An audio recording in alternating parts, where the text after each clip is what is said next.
सहनाववतु सहनौ भुनक्तु सह वीर्यं करवावहै तेजस्विनावधीतमस्तु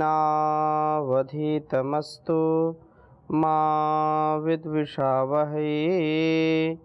ओम शांति शांति शांति। वैदिक जीवन पद्धति की इस कक्षा में आप सभी का हार्दिक स्वागत है, अभिनंदन है। वेदो अखिलो धर्म मूलम, वेद सब सत्य विद्याओं का पुस्तक। वेद का पढ़ना पढ़ाना, सुनना सुनाना तथा मनसा वाचा कर्मणा अपने स्वभाव में लाना, ये हम सभी का परम कर्तव्य है।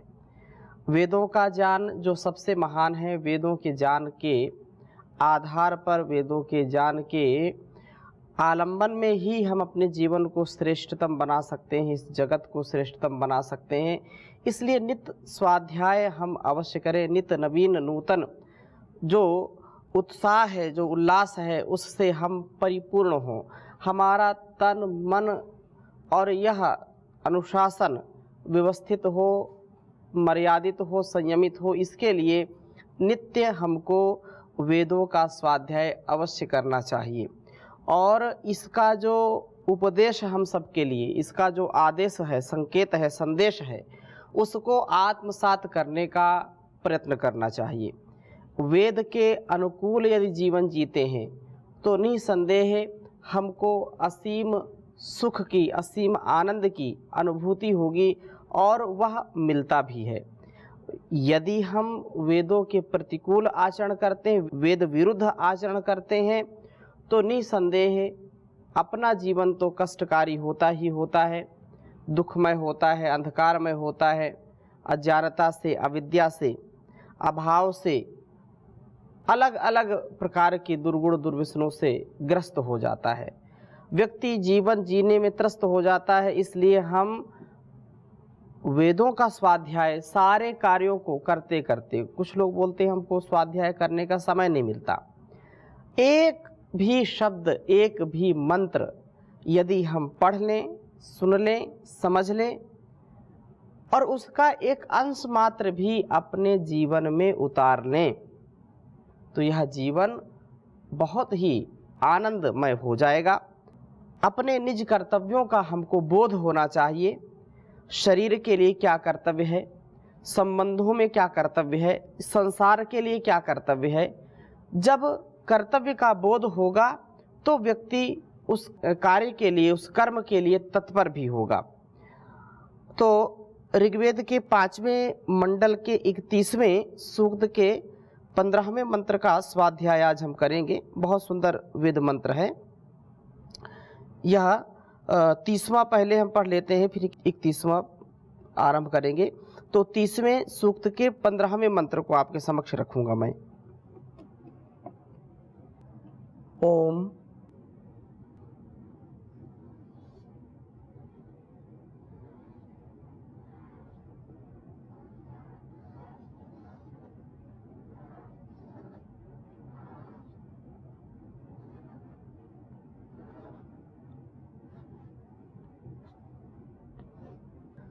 चतुःसहस्रम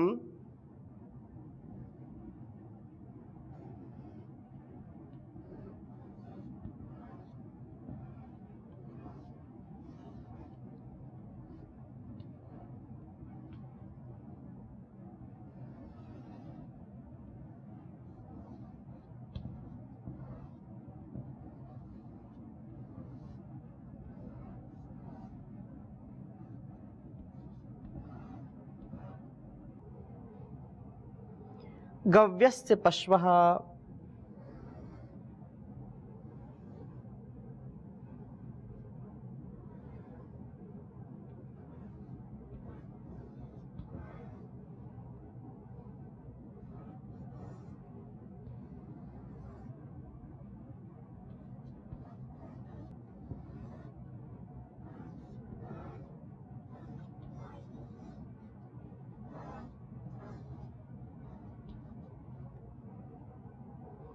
प्रत्यग्र भीष्म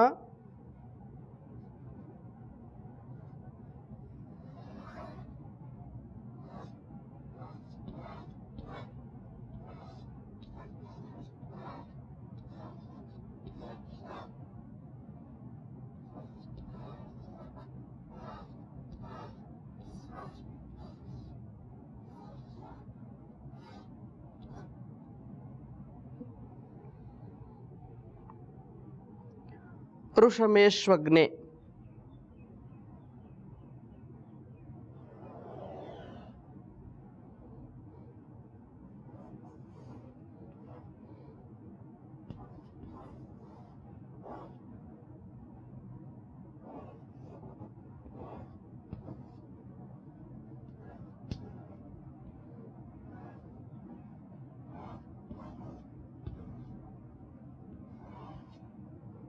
ऋषमेश्वग्ने घर्मश्चित्तप्तः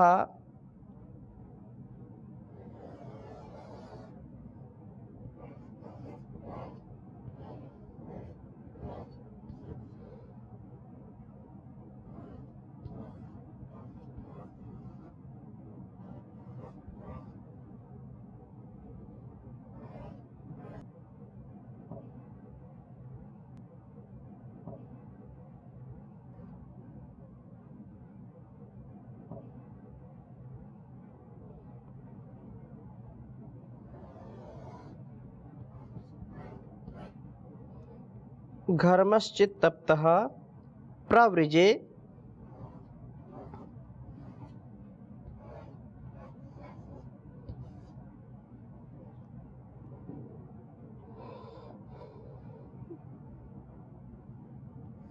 य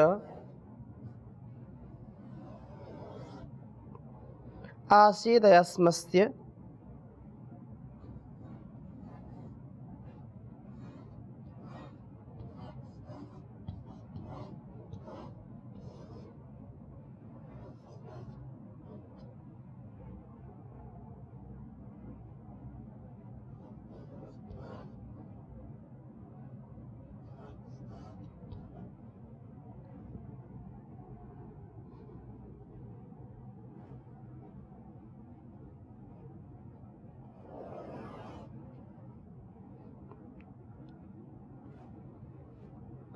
आसीदयमयस्तं वादाम।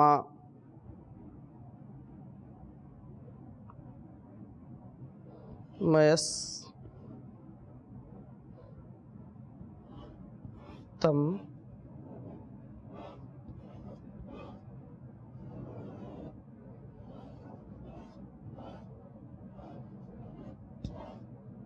तं वादाम विप्राः।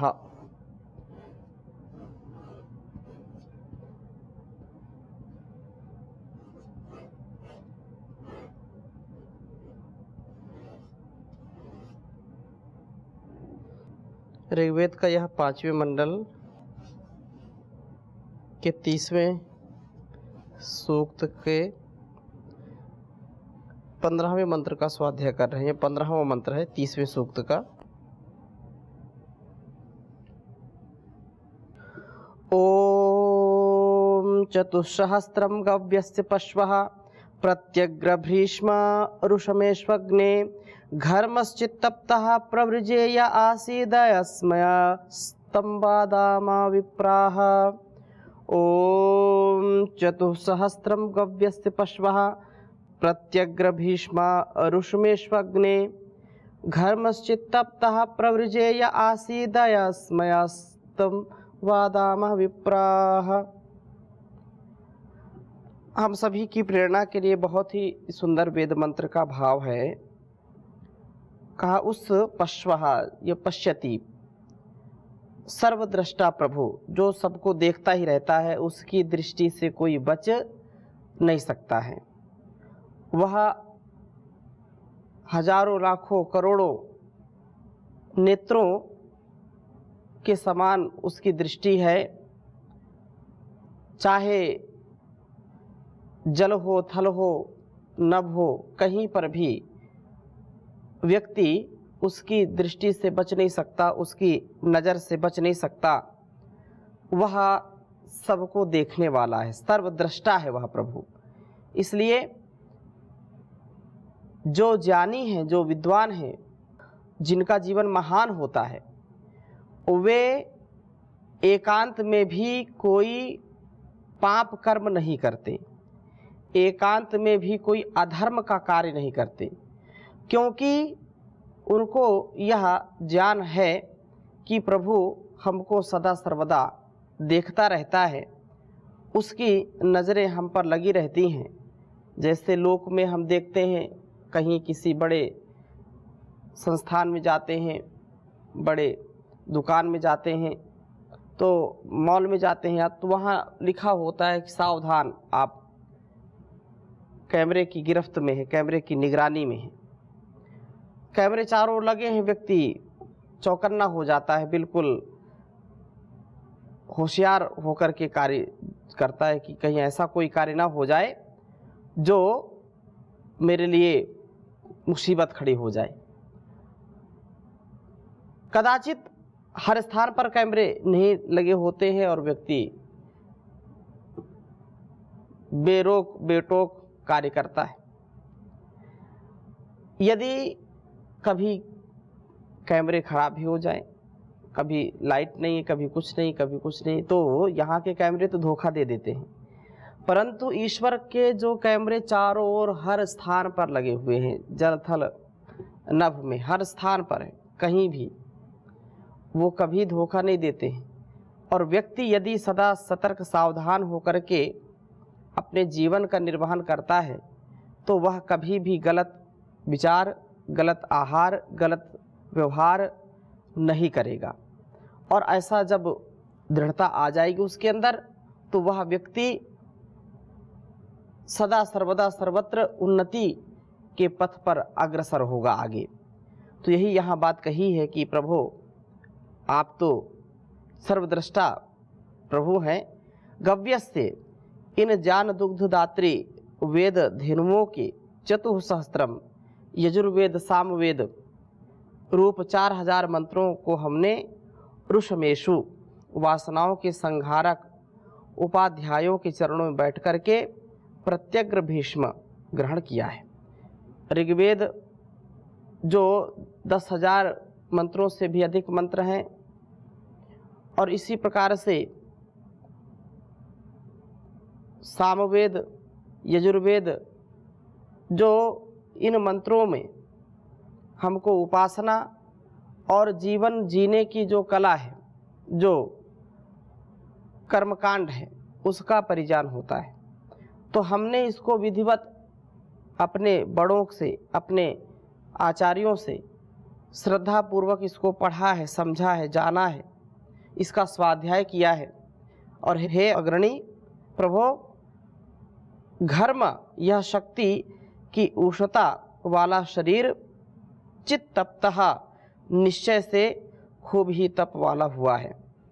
अर्थात हमने गुरु की सन्निधि में, गुरु की शरणागति में, महापुरुषों की शरणागति में हमने इस कल्याणी वेदवाणी का श्रवण किया है, मनन किया है, उसको जीने का प्रयत्न किया है। क्योंकि विद्या 4 प्रकार से ही हमारे जीवन में फलीभूत होती है, सफल होती है। प्रथम काल तो 25% सुनने से, श्रवण से, तो इसको आगम काल कहते हैं। आगम काल जब हम पढ़ते हैं, गुरु से सुनते हैं, गुरु समझाते हैं, कोई महापुरुष समझाता है, तो उस समय 100% विद्या नहीं आएगी, केवल 25% विद्या आती है। आगम कालेन, स्वाध्याय कालेन, फिर उसी विषय को, उसी संदर्भ को हमने स्वयं चिंतन किया, उसको पढ़ा, समझा, जाना, पुरुषार्थ उस पर किया, तो 25% विद्या और आ जाती है, तो 50% विद्या हो गई। पहले हमने सुना, फिर स्वयं उस पर पुरुषार्थ किया, स्वाध्याय काल उसको कहते हैं। फिर जैसा सुना था, जैसा पढ़ा था, जैसा अनुभव किया था, वैसा ही दूसरों को बताना, वो प्रवचन काल कहलाता है। तो प्रवचन काल दूसरों को वैसा का वैसा हमने बता दिया, तो विद्या फिर 75% विद्या हमारे जीवन में उतर जाती है, 75% विद्या हस्तगत हो जाती है। फिर भी 25% विद्या बची हुई है। उसके लिए फिर क्या करना? उसके लिए ये करना, उसको कहते हैं अपने जीवन में उतारना, अर्थात व्यवहार काल। व्यवहार काल में जब विद्या आ जाती है तो विद्या का 100% लाभ हमको मिलता है, विद्या सफल हो जाती है, अर्थात हम सफल हो जाते हैं। विद्या जो हमने पढ़ा था उस विद्या का लाभ हमको समुचित मिलने लगता है। तो प्रथम आगम काल, दूसरा स्वाध्याय काल, तीसरा प्रवचन काल, चौथा अपने जीवन में उतारना अर्थात व्यवहार काल। तो यही बात यहाँ है कि जो हमने पढ़ा, गुरुजनों से सुना, उसको धारण करके शरीर को दीप्यमान बना लिया हमने। यह शरीर वास्तव में इतना तप से परिपूर्ण हो गया है जो वज्र की भांति हो गया है। मैंने तपस्या पूर्वक इस गुरुकुल में, आचार्य कुल में, आचार्य की सन्निधि में बिताए हैं। अतः यह जो उत्तम शरीर है, यह शरीर प्रवृजे आसीत, सब रोगों और दोषों से बच करके यह वास्तव में तपमय बन करके वज्र की भांति फौलादी हो गया है। प्रवृजे आसीत, सब रोगों और बुराइयों को छोड़ने वाला हुआ है। वह अयस्मय, लोहे का बना हुआ है, अर्थात दृढ़ता से परिपूर्ण है। हम विप्राह, ज्ञानी बन करके तम उस लोहों जैसे दृढ़ शरीर को आदाय सदा ग्रहण करने वाले हों, सदा उसको पालन करने वाले हों।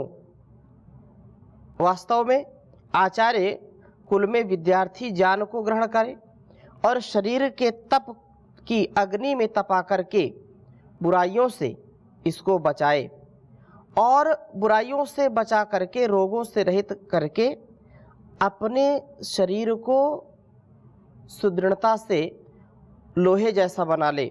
अस्मा भव नस्तनु, ऐसा कहते हैं। हमारा शरीर वज्र की भांति फौलादी हो, क्योंकि शरीर यदि स्वस्थ नहीं है, शरीर यदि हमारा ठीक नहीं है, तो हम कर्मों का अनुष्ठान ठीक ठीक नहीं कर सकते हैं। और कर्मों के लिए यह शरीर मिला है, क्योंकि कर्म प्रधान है। जब स्वयं अपने शरीर को तपाएंगे नहीं, स्वयं इसको मजबूत नहीं बनाएंगे, तो बाहर के रोग दोष हमको सताएंगे। भोग से रोग आते हैं, यत्र भोगाः तत्र रोगाः। यदि भोग में इसको हम बनाएंगे तो रोग से बच नहीं सकते। यदि हम ब्रह्मचर्य पूर्वक इस विद्या को पढ़ते पढ़ते, अपने वैदुष्य को बढ़ाते बढ़ाते, शरीर को, मन को, अर्थात तन मन को, मानसिक और शारीरिक सामाजिक आरोग्यता को हस्तगत करें, और यह कब संभव है? जब हम आचार्य के सन्निधि में रहेंगे, हम श्रेष्ठ जनों की संगति में रहेंगे, हम उपाध्यायों की संगति में रहेंगे, तो निसंदेह हमारा जीवन श्रेष्ठ बनेगा ही बनेगा।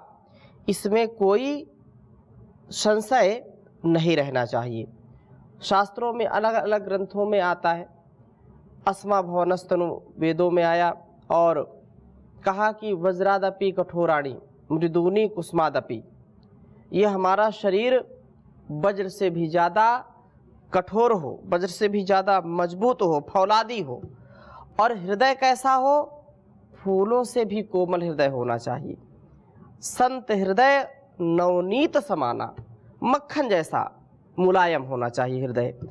और ऐसा हृदय का भाव जो दयालुता है, जो कृतज्ञता है, जो समरसता है, जो प्रेम है, स्नेह है, वात्सल है, जो करुणा है, उस प्रकार से हम अपने जीवन को बनाएं कि भावों की दीनता हमारे अंदर ना हो। यदि भाव हमारे जीवन में है, सद्भावना से यह जीवन सुंदर बन जाता है। सद्भाव हमारे अंदर हो, छल कपट से हम दूर हों, तो निसंदेह जीवन इतना सुंदर होगा कि अपने को भी और इस संसार को भी अच्छा बनाएंगे। और भला हम करें, कभी भी जीवन में बुराई को अपनाना नहीं चाहिए। कर ले भला होगा भला, अंत भला है, बस यही संसार में जीने की कला है, बस यही संसार में जीने की कला है। कर ले भला होगा भला, अंत भला है, बस यही संसार में जीने की कला है, बस यही संसार में जीने की कला है। जिसने नेकी बदी को विचारा, भेद जीवन का समझा वो सारा। जिसने नेकी बदी को विचारा, भेद जीवन का समझा वो सारा। रंग भरी दुनिया से वह मुँह मोड़ चला है, रंग भरी दुनिया से वह मुँह मोड़ चला है, बस यही संसार में जीने की कला है, बस यही संसार में जीने की कला है। पाप जिसने कभी ना किया है, दीन दुखियों को जीवन दिया है। पाप जिसने कभी ना किया है, दीन दुखियों को जीवन दिया है।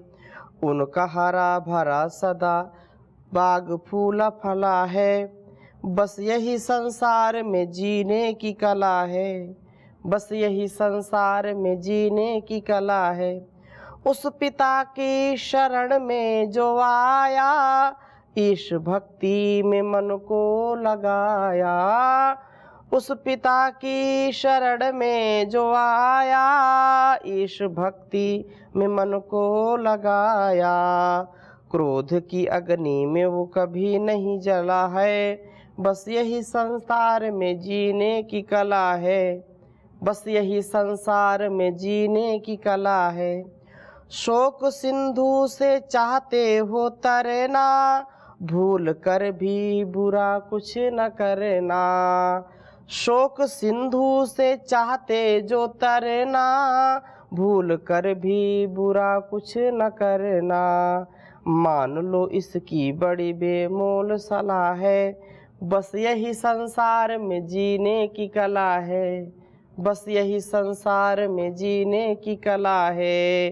कर ले भला होगा भला, अंत भला है, बस यही संसार में जीने की कला है, बस यही संसार में जीने की कला है। ओम शांति शांति शांति।